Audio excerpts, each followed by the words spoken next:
Merci. Je vous invite à nous rejoindre, Christine et Philippe, pour parler de ce fameux nouveau duo infernal de la data et de la création. Bonjour. Bonjour. Infernal, non, quand même pas. Pas tant que ça? Non. On peut faire des jolies choses simplement. Merci d'être avec nous. On va un petit peu mieux décrypter effectivement ce que recouvre et implique cette notion de data et création, ou de creative data, comme on en parle de plus en plus. Alors justement, Christine, quand on parle de ce sujet, on imagine d'un côté les agences de publicité qui font des copies télé, des key visuals, et puis de l'autre, des marques qui ont effectivement des données, beaucoup de différents types. Qu'en est-il exactement ? C'est exactement ça. On a d'un côté une création qui reste souvent dans les agences et des entreprises qui ont une masse énorme de data. Dans les entreprises, elles sont très très riches de data qu'elles n'exploitent pas forcément complètement à fond, mais qui regroupent en fait trois grosses catégories. D'un côté, toutes les datas qui sont sur la partie connaissance client, qui sont souvent hébergées dans des CRM. Donc là, on est vraiment dans le profil des personnes. Et puis il y a une immense partie qui se développe au fur et à mesure du temps, qui vient du search, qui vient des sites web, où là on analyse vraiment le comportement des clients. Et puis il y a des données qui ne sont pas dans l'entreprise, mais qu'elle peut acquérir auprès de tierces parties pour vraiment enrichir ses profils. Et à partir de cette connaissance des clients, c'est là où la data prend toute sa valeur, puisqu'on va arriver à déterminer des audiences très très précises et puis aller sur l'analyse de la performance des différents éléments contributifs et aller vraiment sur une grosse personnalisation et travailler au plus près des audiences. Donc 3 types de données. Du coup, si on va un petit peu plus loin, Philippe, chez TF1 Publicité, alors jusqu'à maintenant, les copies télé, on essayait de voir comment elles pouvaient s'adapter au digital, en essayant de les rendre parfois un peu plus interactives. Maintenant, on essaie de voir comment potentiellement les codes du digital et potentiellement des datas pourraient peut-être enrichir les copies télé. Est-ce que tu peux nous en dire plus ? Alors, l'enjeu de la data, quand on le retranspose dans l'univers vidéo, il est double. Il est à la fois comment j'améliore mon ciblage, plus fin, plus précis, au-delà du socio-démo, du comportemental, des clusters personnalisés. Et aussi, et ça c'est vraiment tout nouveau, comment j'enrichis ma créa par de la data. Alors ça c'est totalement nouveau puisque c'était technologiquement, globalement impossible. Je me souviens quand je suis arrivé chez TF1 il y a 6 ans maintenant, ça faisait partie de mes questions, comment on pourrait réinjecter une forme de DCO dans la vidéo. C'était, globalement, on m'a dit, c'est pratiquement impossible, tu ne te rends pas compte, c'est beaucoup trop compliqué. Aujourd'hui, la DCO, donc tout ce qui est Dynamic Creative Optimization, qu'on connaît bien dans l'univers digital du display, il arrive et il est désormais possible technologiquement sur un spot vidéo. Et ça change tout. Ça change tout parce que ça veut dire qu'il est possible pour un spot vidéo, typiquement dans nos univers de replay, je peux injecter de la data, du stock, du prix, du temps réel dans un spot vidéo, dans la créa. Mais ça veut dire aussi, du coup, si je touche à la vidéo, que c'est possible en télé. Et ça change quand même tout en termes d'exposition et de puissance d'exposition. Donc, de façon exactement identique, en temps réel, on va pouvoir récupérer des données. Est-ce que tu peux nous montrer, du coup, quelques exemples ? Quelques exemples, là, justement, de typologie de data qui peut venir enrichir, modifier, compléter un spot télé. Premier exemple qu'on fait aujourd'hui depuis maintenant plusieurs années sur un spot télé à la mi-temps. Vous êtes sur un mi-temps de match équipe de France. La France est menée 1-0. Le spot PMU que vous allez voir à la mi-temps sur votre écran de télé, votre spot linéaire, dedans, il est injecté la cote du match. La France est menée 1-0. Si la France revient, allez 2-1, misez 1, gagnez 10. Donc on injecte une data live, parce qu'on est bien dans du live, la cote, c'est quelque chose d'assez sérieux, qu'on va réinjecter dans un spot vidéo qui passe à l'antenne, qui passe en live sur des scores des matchs de l'équipe de France, donc devant des millions de personnes. Et évidemment, qui est très incitatif, parce que la France menait 1-0, ils ne vont pas en rester là, donc évidemment qu'ils vont mener 2-1. Donc là, vous avez un vrai input fort, incitatif, un call to action qui est intégré dans le spot télé.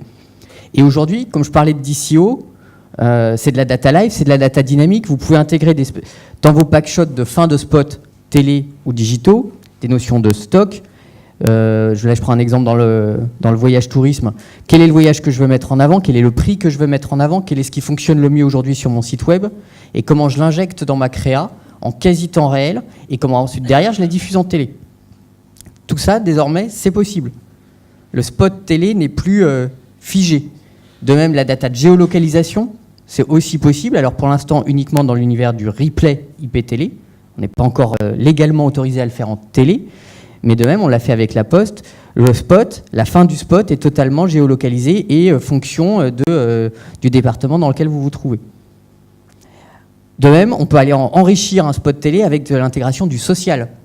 Et là, on réunit les deux univers et c'est quand même super intéressant d'aller chercher le gros dispositif social et d'aller le réinjecter dans mon univers de résonance privilégié qui est celui de la télé. Alors, on a un exemple, je ne sais pas si on a... Oui, on peut le mettre derrière. Voilà ce qui a pu être fait, un exemple par Wilkinson. On l'avait fait aussi avec EDF, hashtag Éclairons les Bleus. Comment j'intègre dans le cadre d'une opération des remontées de tweets, évidemment filtrées, que j'intègre, donc avec une promesse de « que ferais-tu pour moi ?» de Saint-Valentin ou de Fête des Pères. Vous pouvez l'intégrer directement dans votre spot télé. Et là, voilà, vous êtes plus seulement dans une créa télé classique, vous êtes dans une créa dynamique. Et donc ça, c'est possible depuis quand exactement? Les premiers spots qui ont été enrichis de cette façon? 1 an et demi, 2 ans. On est dans quelque chose qui est tout frais. Hein. On n'est pas dans quelque chose qui existe depuis des années, qui n'a pas été exploité. On est dans quelque chose qui est vraiment tout frais, qui est la capacité à marier la puissance de l'exposition télé avec l'injection de data en quasi-temps réel. Alors, on voit bien les mérites de ça. Après, en termes d'organisation, Christine, et de potentiellement de nouvelles compétences, est-ce qu'on a besoin de profils hybrides? De quoi a-t-on besoin pour que cela puisse se faire? Il y a des histoires de profils et comme le dit très justement Philippe, ce sont des phénomènes et une façon de faire qui sont quand même très innovants, très nouveaux. Et on peut déjà se demander, avant les profils, quels sont les profils d'entreprises qui sont capables aujourd'hui de jongler comme ça entre la data et la création. Malheureusement, c'est pas encore tout le monde. Ce qu'on voit, c'est que les sociétés qui avancent vraiment bien dans cette direction sont celles qui ont une maturité digitale suffisante pour comprendre l'intérêt de travailler avec la data pour qu'elle influence la création et de faire ce lien et l'enrichissement qu'on vient de voir là. Donc ça, c'est une démarche qui est quand même toute nouvelle. On a d'autres types de sociétés qui, elles, sont encore en réflexion, n'ont pas du tout la maturité. Ils viendront peut-être dans 2 ou 3 ans en fonction de leur métier, de leurs besoins. Et puis pour toutes les sociétés qui ont cette maturité, on a envie d'y aller. Ça fait un peu peur, le digital aussi pour beaucoup. On ne sait pas par quelle boule prendre. Là, ce qu'on voit, c'est des profils effectivement qui évoluent, soit dans 2 sens en fait. C'est-à-dire que pour beaucoup, c'est la partie data, la partie marketing qui doivent se rapprocher. Donc il y a un gros travail qui est fait au niveau des équipes data, avec des profils qui vont, on avait déjà des data analystes, data crunchers, maintenant on a vraiment des data scientists qui avancent et qui vont permettre d'interpréter la donnée pour ce qu'elle est, d'une façon brute.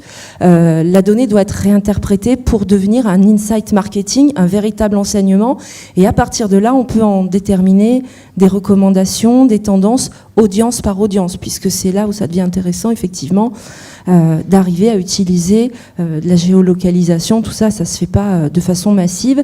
Il faut pas mal de finesse. Il faut arriver à établir un discours entre les équipes data et marketing. Ça peut venir par les uns qui apprennent des autres ou des marketeurs qui apprennent les outils d'analytics. Les deux se font. Et au-delà de cette notion d'expertise individuelle, ce qui est important de garder en tête, c'est que il faut quand même un état d'esprit particulier. Il faut quand même des notions d'organisation très ouvertes, très agiles, qui sont quelque part câblées collaboratifs. On parle, et c'est un des grands mantras, de casser les silos, mais s'il n'y a pas cet effet de porosité entre les fonctions qui va permettre d'avoir ces profils hybrides et cette collaboration, c'est juste pas possible. Donc là, on avance dans ce sens-là. Plutôt une forme de culture et de relation qui est très importante à créer dans les organisations pour y arriver. Tout à fait. Oui, il faut une vraie culture d'entreprise tournée vers l'agilité, la collaboration, la réactivité, parce que quand les scores changent, il faut être capable derrière d'avoir la structure qui permette de diffuser aussi l'information au bon moment. Donc là, il y a un petit peu de technologie aussi après. Alors, ce qui est important aussi, c'est l'impulsion. D'où vient l'impulsion? Est-ce que Philippe, parmi tous les exemples que tu nous as présentés tout à l'heure, il y en a certains où l'impulsion est venue, alors soit de vous, soit de l'agence, soit de l'annonceur? Comment ça se passe? Alors, c'est pas un sujet simple parce que quand on discute avec nos annonceurs, le point qui est compliqué, c'est qu'on leur présente tout ça, donc on leur dit voilà, dans la créa, comme je dis, maintenant vous pouvez mettre de la data live, vous pouvez injecter du stock, du prix, vous pouvez relayer vos réseaux de distribution, vous pouvez intégrer du social, de la remontée sociale. Et là, l'annonceur, on le voit, il nous dit oui, mais moi je peux pas toucher à la créa. La créa, elle est intouchable. C'est pas possible. N'imaginez pas toucher à la créa, j'espère. Et en plus, après, il nous dit, je dis, vous êtes complètement satisfait de votre créa. Ah non, mais c'est Corp qui me l'a imposé, donc de toute façon, j'ai pas vraiment le choix. Et puis, elle est ultra centralisée, donc bon, potentiellement, des fois, ils nous disent, elle est un peu neutre. Comment on arrive à dynamiser ça ? Donc, on s'est retrouvé confronté souvent à ce conflit intérieur. En effet, on présentait plein de possibilités, et puis on avait en face de nous quelqu'un de coincé parce que la créa devenait intouchable. Donc on a trouvé une forme de... Déjà, je pense qu'il faut revenir sur ce dogme, peut-être. C'est dommage de faire tout ce qu'on a vu de DCO qui est possible sur le display et de se l'interdire complètement dans la vidéo. Je ne veux pas dire qu'il faut faire n'importe quoi, mais il faut redynamiser les spots. Et puis sinon, on avait un exemple, je ne sais pas si on peut le... Si on peut passer l'exemple. Le dérouler un autre. Alors celui-là, c'était pour pouvoir montrer qu'on pouvait injecter des photos et ainsi compléter une créa intouchable en la complétant à côté. Vous voyez, ça se resize. Et donc du coup, c'est un produit qu'on a appelé un dual screen pour dire vous ne touchez pas à votre créa, mais on va la compléter sur sa partie droite. On va la resizer avec un élément qui va ressembler à une vidéo verticale de mobile sur votre écran de télé. On va la resizer et on va injecter de la data dedans. Donc on ne touche pas à la créa, on la resize juste, on la met sur le côté. Et derrière, on va injecter, on l'a fait par exemple avec Opel, qui avait à la fois une créa institutionnelle, mais qui voulait aussi alimenter son réseau de distributeurs, le concessionnaire. Donc voilà, comment je combine deux éléments, potentiellement un, créa intouchable, et de l'autre côté, un élément plus dynamique, data, temps réel, live, social, et pour pouvoir justement réconcilier les deux. Et donc là, on parle du fait quand la créa est intouchable. Quel pourrait être le lien demain entre les régies et les agences de publicité, si on imaginait un monde où potentiellement les directeurs de création, peut-être, avaient conscience des possibilités? Est-ce que tu as déjà eu potentiellement des exemples de ce genre d'initiative? Est-ce que tu penses que c'est possible un jour? Oui, bien sûr, c'est possible. Je pense que déjà, il y a ce que tu évoquais, le fait d'avoir cette curiosité, d'avoir une porosité entre des mondes créa et data, qui est en train de se faire, mais qui est aujourd'hui très nouvelle, on sort, on n'est plus uniquement dans un univers artistique, on est dans un mélange d'artistique et d'efficacité de data. Donc tout ça, c'est possible. En revanche, il faut cette curiosité. Le point de départ, ça va forcément être un élément de curiosité. Bon, s'il y a des agences de publicité dans la salle. Christine, par rapport aux spécificités d'une organisation, justement, sur ces process de création et de production, qu'est-ce que tu as comme conseil à donner? Les conseils, ce serait bien prétentieux. Il y a juste ce qu'on observe auprès de nos clients. Je rebondis sur ce que tu dis. Effectivement, il y a une notion de curiosité, il y a une notion de capacité à délivrer. Je reprends exactement cet exemple-là. On prend une création qu'on ne peut pas toucher. On aménage avec effectivement des éléments très dynamiques à côté. Ça veut dire qu'à un moment, on fait beaucoup plus de création. Aujourd'hui, je vous ai amené quelques chiffres parce que l'ampleur du phénomène est quand même assez massive. IDC a réalisé une étude assez récemment auprès des équipes créatives en leur demandant quel impact ils voyaient sur leur création, sur leur façon de travailler, du fait de la personnalisation, du fait du digital aujourd'hui. Et les chiffres qui sont sortis donnent 71% des interrogés qui affirment créer 10 fois plus de contenu. Donc quand on est dans des ratios de 10 fois plus, c'est plus un petit peu plus de créativité, c'est pas un petit bout de budget en plus. Là, il faut vraiment aller sur des vraies questions de fond d'organisation pour se redonner la capacité à délivrer. Quand on parle beaucoup de test and learn, le test and learn, mécaniquement, ça veut dire là où on n'avait que la création, qu'on ne peut pas toucher, on se donne le droit et l'obligation d'en créer 2 pour les tester, puis peut-être les variantes. La multiplication devient énorme et à la base, il y a toujours des équipes créatives qui vont devoir fournir les éléments qui vont permettre cet enrichissement. Sinon, on n'aura pas les billes. Là-dessus, la pression, on la voit sur les équipes créatives. Vous avez les chiffres derrière moi où 85% disent que ça y est. Là, ils sont dans un degré de pression qui est sans commune mesure avec ce qu'ils connaissaient auparavant. Donc ça veut dire que vraiment au niveau des organisations, ce qu'on observe, c'est que ceux qui avancent bien, c'est ceux qui se reposent les questions de comment je m'organise. Il faut arriver à créer beaucoup plus sans jamais dégrader la qualité ni de ce qu'on diffuse, ni du contenu. Et en même temps, on ne peut pas se permettre d'être que dans un monde créatif sous pression. Il faut arriver à revenir à un niveau plus raisonnable. Donc pour ça, ce qu'on a constaté, c'est qu'en fait, il y a 3 grands piliers sur lesquels on peut travailler. La création, c'est 2 aspects. C'est de la créativité, c'est des bonnes idées. Et puis on l'oublie beaucoup, c'est la partie, la cuisine qu'on ne voit pas. Mais il y a beaucoup d'exécution, beaucoup de production, beaucoup d'adaptation.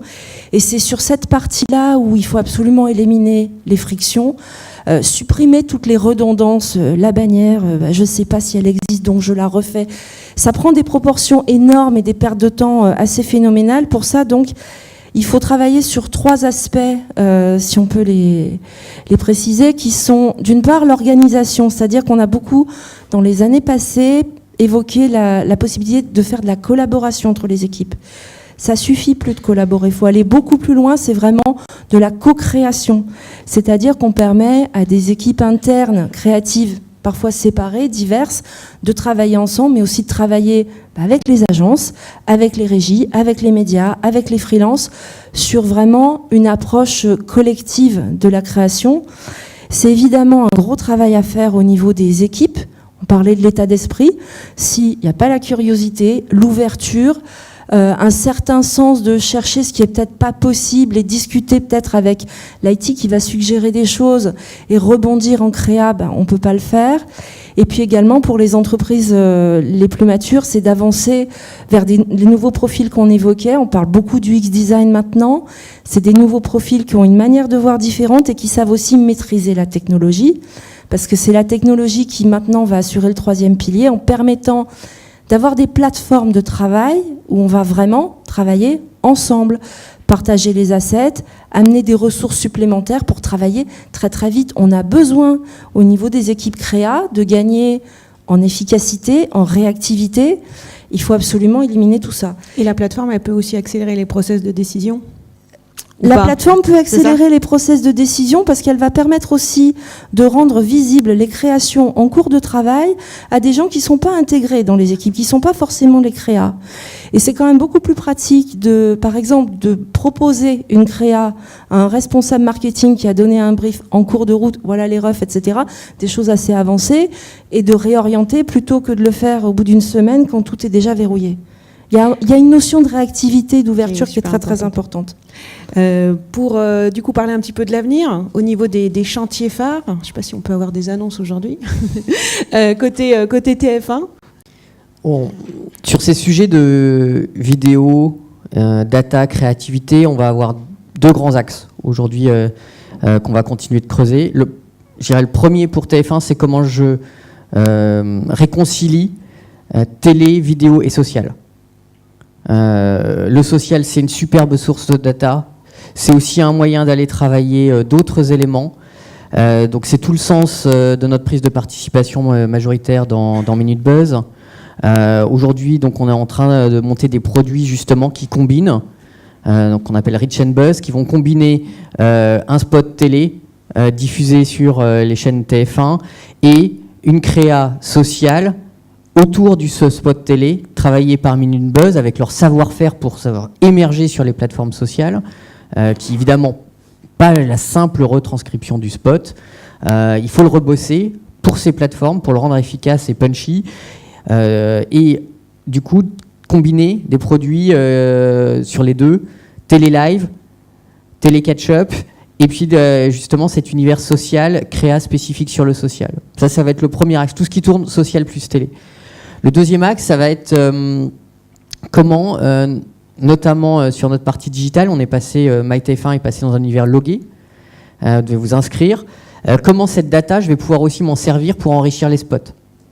Donc là, on travaille sur des logiques de réconciliation, là cette fois-ci plutôt du spot télé avec les éléments CRM, que tu évoquais en point de départ, qui est quand même une vraie source de data et un besoin d'alimentation de nos annonceurs.